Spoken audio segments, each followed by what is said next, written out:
எங்கள் ஆற்றலும் வல்லமையுமான இறைவா, இந்த அமைதியான இரவில் எங்கள் குடும்பத்தை உமது சந்நிதியில் ஒன்றாய் கூட்டியமைக்காக நாங்கள் உமக்கு நன்றி செலுத்துகின்றோம்.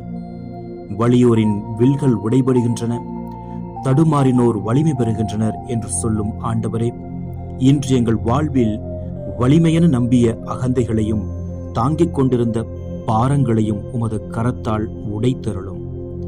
பல நேரங்களில் நாங்கள் தடுமாறினோம் ஆண்டவரே, நம்பிக்கை இழந்தோம், மன சோர்வில் உடைந்தோம், எதிர்காலத்தை நினைத்து பயந்தோம். ஆனால் இன்றிரவு எங்களை தடுமாறினோர் என்று நீர் அறிந்தும் வலிமையளிக்கும் இறைவன் நீரே என்று விசுவாசத்தோடு அறிக்கை செய்கின்றோம். புழுதியினின்று ஏழைகளை உயர்த்துகின்றீர், குப்பையினின்று வறியவரை தூக்கி விடுகின்றீர் என்று சொல்லும் இறைவனே, எங்கள் தாழ்வான நிலைகளிலிருந்தும், எங்கள் தோல்விகளிலிருந்தும், எங்கள் குறைகளிலிருந்தும் எங்களை நீர் தூக்கி நிறுத்த வல்லவர் என்பதை இந்த இரவில் நினைவு கூறுகின்றோம். ஆண்டவரே, உலகின் அடித்தளங்கள் உமக்குரியவை, அவற்றின் மேல் நீர் உலகை நிறுவுகின்றீர்.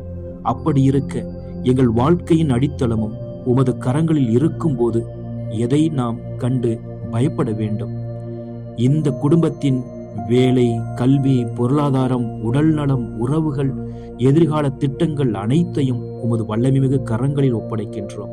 எங்களை வலிமை பெற்றவர்களாக அல்ல, உம்மை நம்பும் பணிவான கருவிகளாக மாற்றியருளும்.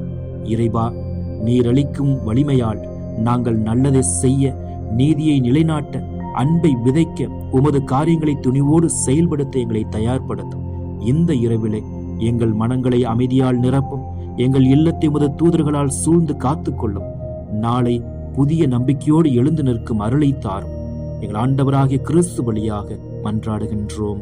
ஆமென்.